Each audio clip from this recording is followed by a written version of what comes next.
Hi students, my name is G.V. Satyanarayana. I am biology lecturer. Okay, today I am going to start human reproduction for your reference and for your second PUC exams. Okay, so now let us discuss the human reproductive system. So in the human reproductive system we are going to discuss about male reproductive system and female reproductive system and gametogenesis and next fertilization and implantation and finally pregnancy and parturition. So this is the order of the lesson and first of all let us discuss about this male reproductive system. So human male reproductive system, it consists of a pair of testes and a pair of vas deferens, and one external genitalia, that is penis, testis. So a pair of testes are present in male reproductive system. This is one testis and this is another testis. And each testis is present in a pouch-like structure called scrotum. Each testis present in a leathery pouch-like structure called scrotum. So each scrotum internally divides into two sacs. The scrotum internally divides by a septum. The septum is made up of a tissue called Dortus tissue, and in fact it is a muscle. Dortus is a muscle. In fact it is a muscle, and each testis is covered by cremaster muscles. So in fact both of these are muscles. This cremaster muscle is present around that testis, and the dortus muscle is present in the septum. So both of these tissues, dortus and cremaster muscle, these two muscles help in maintaining of 2 to 2.5 degrees centigrade temperature. So minus 2 to 2.5 degrees centigrade temperature, which is helpful for spermatogenesis. The importance of testis being inside the scrotum. So scrotum is useful to maintenance the less temperature than that of body temperature. So this temperature is essential for the purpose of spermatogenesis. So remember the spermatogenesis requires 2 degrees less temperature than that of body temperature, so that the testis need to be present inside the scrotum. So scrotum is present outside of the abdomen cavity. So once again let us see what is scrotum. So scrotum is a leathery pouch-like structure in which testes are present. So what is the use of testis being inside the scrotum? So scrotum maintains minus 2 to 2.5 degrees centigrade temperature than that of body temperature, which is essential for spermatogenesis. And that maintenance of minus 2.2 to 2.5 degrees centigrade temperature is helped by dortus muscle, which is present in the septum of scrotum, and another muscle is called cremaster muscle. So because of these two muscles, so less temperature is possible inside the scrotum. So that is important. Next let us see. So there are two disorders related to scrotum. One is varicocele and another one is hydrocele. So varicocele and another one more thing is hydrocele. So what is varicocele and what is hydrocele? So we know already hydrocele. Hydrocele is the process. Hydro means water and hydro means water. So in this disorder, the water is present around the scrotum. The water is present around the testis inside the scrotum. So that is hydrocele, and another one more varicocele. Varicocele is very important. In varicocele, it is caused by enlargement of veins. Are also known as vasodilation of veins inside the testis. So varicocele is the disorder of scrotum or testis. So this is because of varicocele is caused by enlargement of veins inside the testis. Another disorder of scrotum is in 3% of people, the testis will not be present inside. The testis will not be descended into scrotum. So in this condition is called cryptorchidism. This condition is called cryptorchidism. So in cryptorchidism, what happens? In cryptorchidism, the testis will not be descend inside the scrotum. The testis will not be descend inside the scrotum. So these testis will be remain inside the pelvic cavity. So because of this, what will happen? Obviously, there will be no spermatogenesis occurs in this case. So for the descendance of this testis into scrotum is caused by gubernaculum. Gubernaculum. Descendance of the testis inside the scrotum is caused by gubernaculum. The non-functional gubernaculum causes to cryptorchidism. Gubernaculum function is to descend the testis inside the scrotum. If gubernaculum is not functioning properly, then it causes to cryptorchidism. So cryptorchidism means the testis are located inside the pelvic cavity, so that such type of males are generally sterile. So that such type of testis cannot produce any type of sperm cells. So this is about cryptorchidism. So that is varicocele, and hydrocele means the presence of water around the testis. So that is hydrocele and varicocele. Let us come to internal structure of testis. Each testis is made up of 250 testicular lobules. These are 250 testicular lobules like this. Each testicular lobule contains two or three seminiferous tubules. Seminiferous tubules. The seminiferous tubules are highly coiled tube-like structures present inside testicular lobules. Each testis is made up of 250 testicular lobules, and each testicular lobule contains two or three seminiferous tubules, which are highly coiled structures. And each seminiferous tubule is lined by two types of cells. One is male germ cells and another one is Sertoli cells. This is seminiferous tubule. Each seminiferous tubule is lined by two types of cells. This is male germ cells, and this is Sertoli cells. So there are two types of cells present in internally or internal lining of seminiferous tubules. Seminiferous tubules contains two types of cells. One is Sertoli cell, another one is male germ cells. Male germ cells undergo meiosis division and they produce four sperm cells. Each male germ cell undergoes meiosis division and they produce four sperm cells. And Sertoli cells. These Sertoli cells are also called nurse cells. Because they give nourishment to male germs. Very, very important question. That is, Sertoli cells give nourishment to male germ cells. Okay, and this is seminiferous tubule. This is interstitium. These are seminiferous tubules, and this is interstitium. So in the interstitium, some type of specialized cells are present. These cells are called as Leydig cells.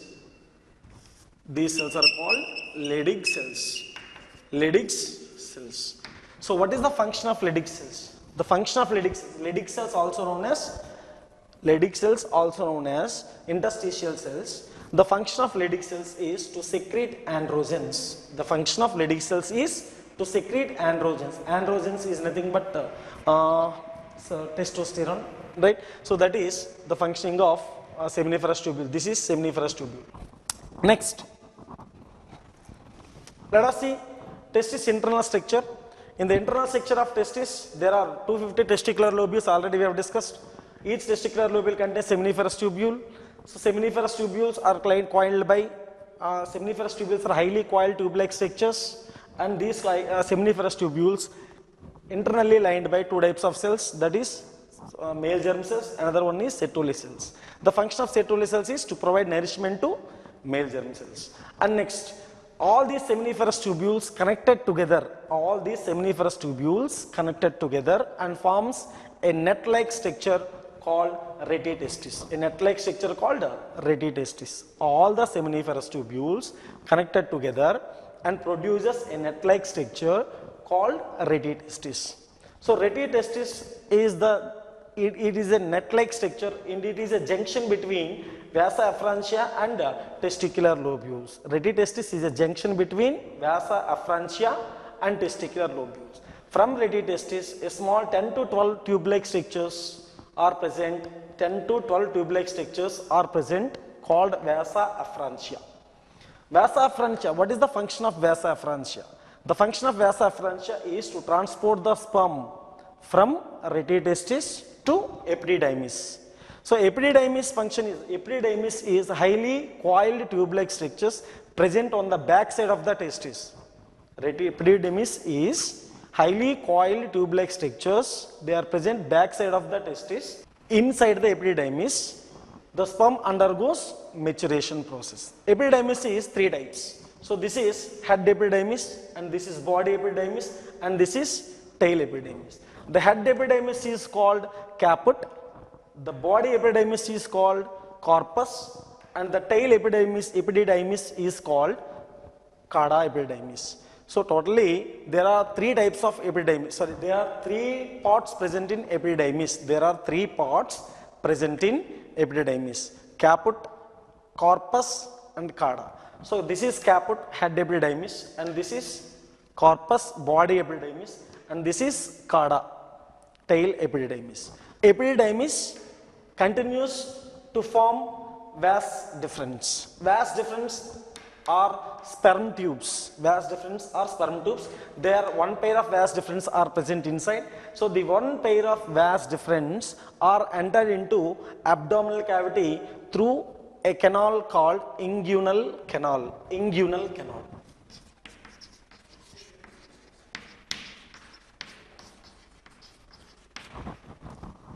Inguinal canal. Through this canal, these vas deferens are entered into abdominal cavity. Inside the abdominal cavity, they are entered into, finally they are entered into they are connected to urethra, and before they are connecting into the urethra, they are combining with the three type of associated glands. There are three types of associated glands present inside in male reproductive system. Male reproductive system consists of three types of associated glands. One is seminal vesicle, and another one is prostate gland, and another one is bulbourethral gland. Seminal vesicles are one pair, and prostate gland is single, and bulbourethral glands are one pair. There are three types of associated glands. There are three types of associated glands: seminal vesicle one pair, and prostate gland one, and bulbourethral gland one pair. Bulbourethral gland also called Cowper's glands. Bulbourethral gland also called Cowper's glands. Cowper's glands. Seminal vesicle produces 60% of seminal fluid, or this is seminal fluid also called seminal plasma. 60% of the seminal plasma is produced by 60% of the seminal plasma is produced by seminal vesicle. The seminal fluid consists of prostaglandins, calcium ions, and fructose. So fructose is very essential inside the seminal plasma to provide nourishment to sperm cells. Totally maximum amount of seminal plasma is produced by seminal vesicle only. Next one, prostate gland. One prostate gland is present. Prostate gland produces 25% of seminal plasma. It contains some important enzymes. The secretions of prostate gland contains acids. This is the only gland which produces acidic seminal fluid. The acidic seminal fluid is produced by only one gland, that is prostate gland. You can see prostate gland here, right? You can see the prostate gland. This is seminal vesicle, and these are bulbourethral glands.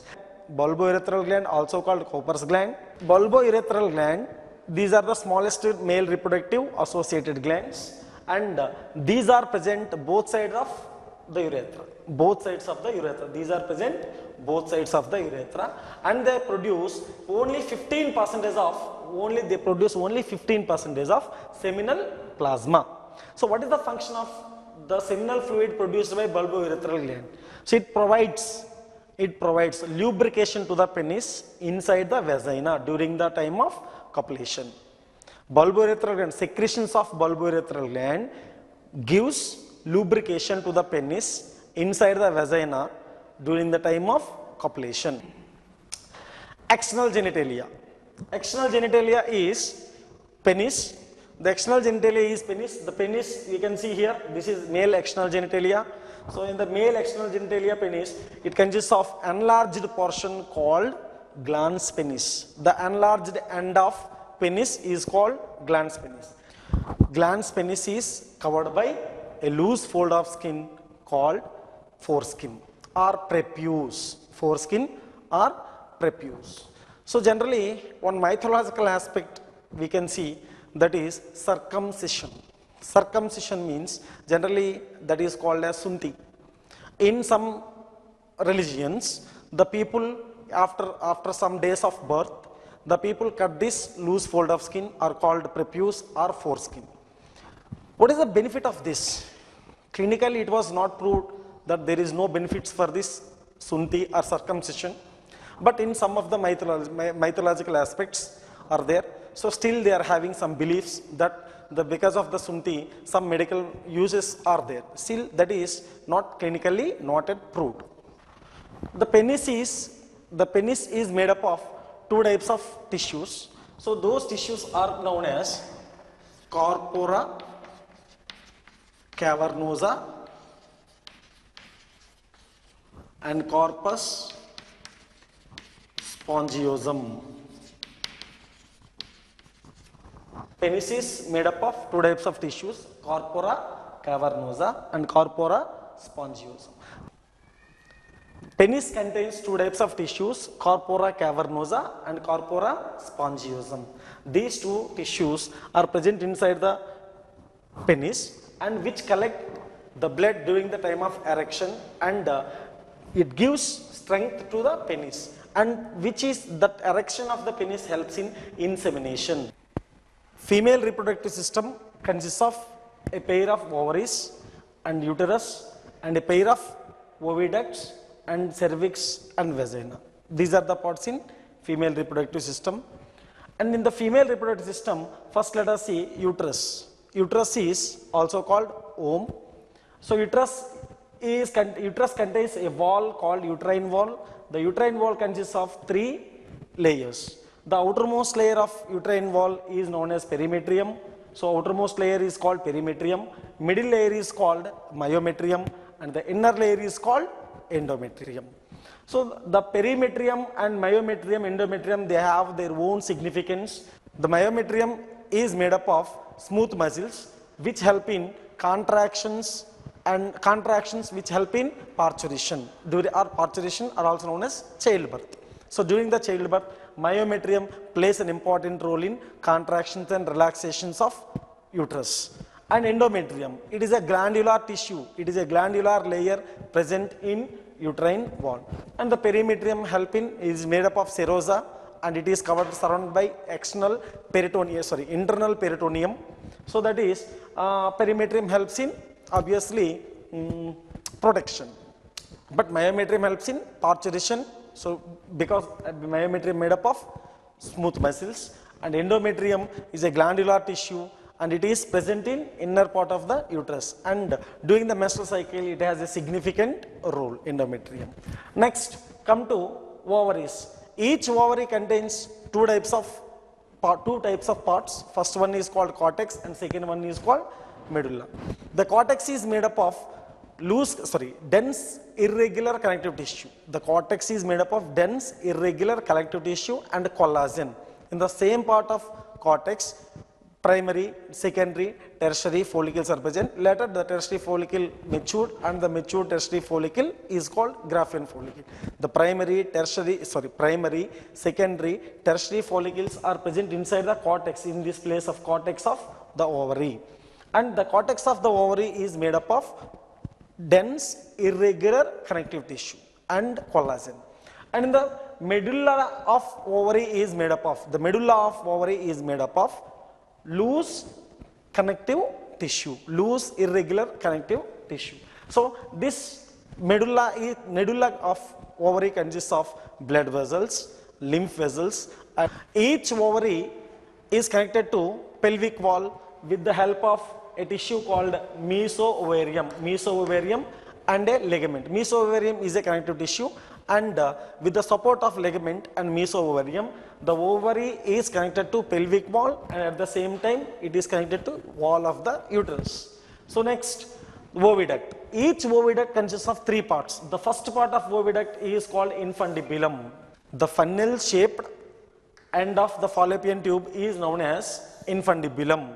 And infundibulum leads to a wider part called ampulla. Infundibulum leads to a wider part called ampulla, and ampulla is connected to uterus by a narrow part is known as isthmus. A narrow part called isthmus. See, infundibulum is a funnel-like structure, and it is the first part of infundibulum is the first part of fallopian tube. And in the infundibulum contains the finger-like projections. These finger-like projections are also known as fimbriae. The finger-like projections present at infundibulum are known as fimbriae. Fimbriae help in collection of the ovum, which are released from ovary. So actually the ovum is not released directly, the secondary oocyte is released from the ovary. So secondary oocyte which is released from the ovary is connected into this infundibulum by means of fimbriae.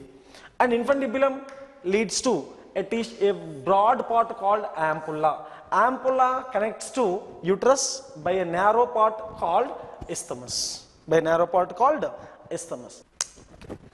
Next, cervix. Cervix is the narrow part of female reproductive system through which the uterus opens into vagina. Cervix is the narrow part through which uterus opens into vagina. Thus, this is called cervical canal. This narrow this narrow opening is known as cervix. So, through this cervix, this is called cervical canal.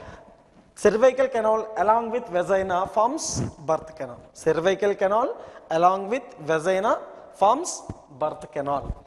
And in the cervical canal contains some mucus glands which produces mucus and which help in. So the sperm cell, when it is passed through the cervix or cervical mucus, then the sperm cell will get the ability to fertilize in a womb. This process is called, the sperm cell cannot have the ability to fertilize the ovum directly. When the sperm cell is passed through the cervical mucus, then only it gets the ability to fertilize an egg.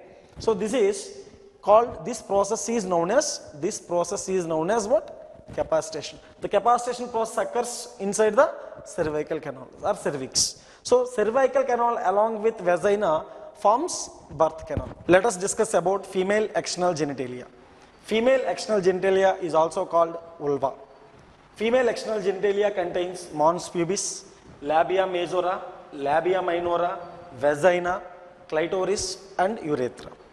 So now let us see what is mons pubis. Mons pubis is a cushion-like fatty structure present over the labia majora and labia minora junction. This is the junction of labia majora and labia minora.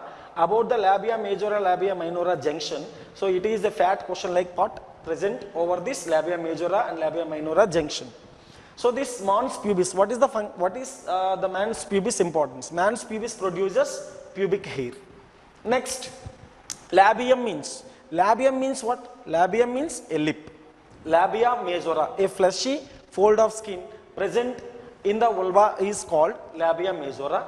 Labia majora, inside the labia majora, a minor fold of skin is present, that is called labia minora. Labia minora is a thin fold of skin present inside the labia majora, and labia majora is a fleshy fold of skin present outside.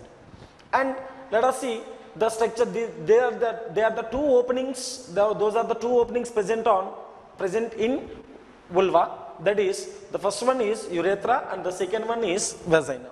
So in the case of males, if you see,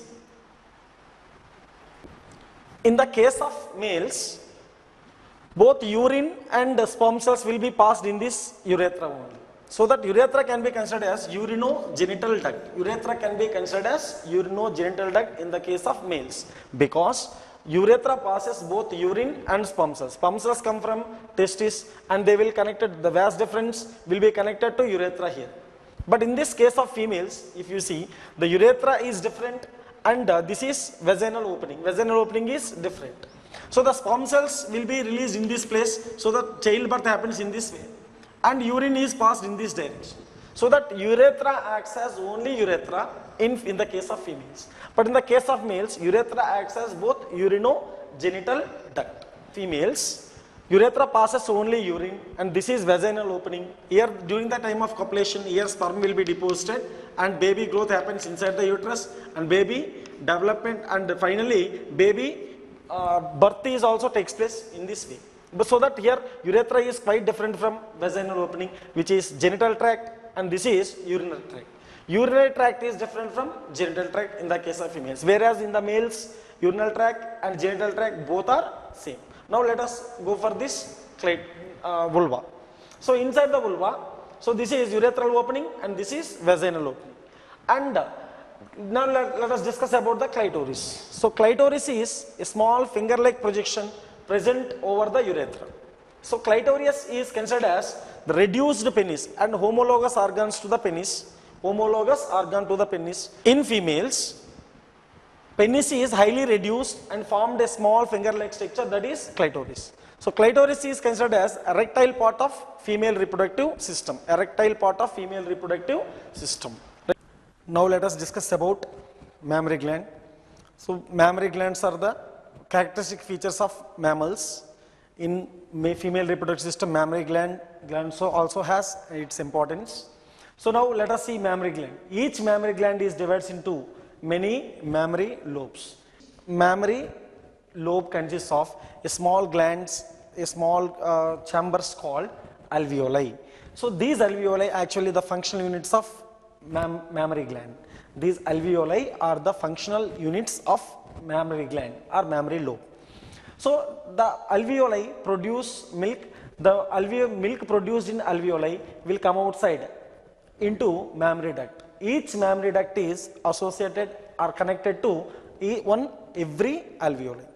Every mammary duct has connected to alveoli. Each and every alveoli connected to mammary ducts. So the milk produced in alveoli will come into mammary duct, and mammary ducts are associated and forms a structure called mammary ampulla. Then mammary ampulla,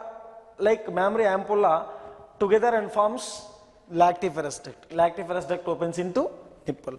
So through the nipple, the milk will come outside. So first let us once again discuss. Each mammary lobe contains several chambers called alveoli. Each alveoli consists connected to a duct called mammary duct. So alveoli are the structural and functional units of mammary gland. So the alveoli produce milk. The milk is coming to mammary duct. Each mammary duct together and forms each mammary duct from alveoli together and form mammary ampulla. The mammary ampulla together and forms lactiferous ducts. The lactiferous duct opens into nipple, and the nipple is finally the outcome of the milk takes place inside the nipple. So this is about mammary gland, and these are the ribs, and this is pectoralis major muscle. This is pectoralis major muscle, and these are the ribs, and this is the muscles between ribs. The muscles between ribs are intercostal muscles. So then this is areola.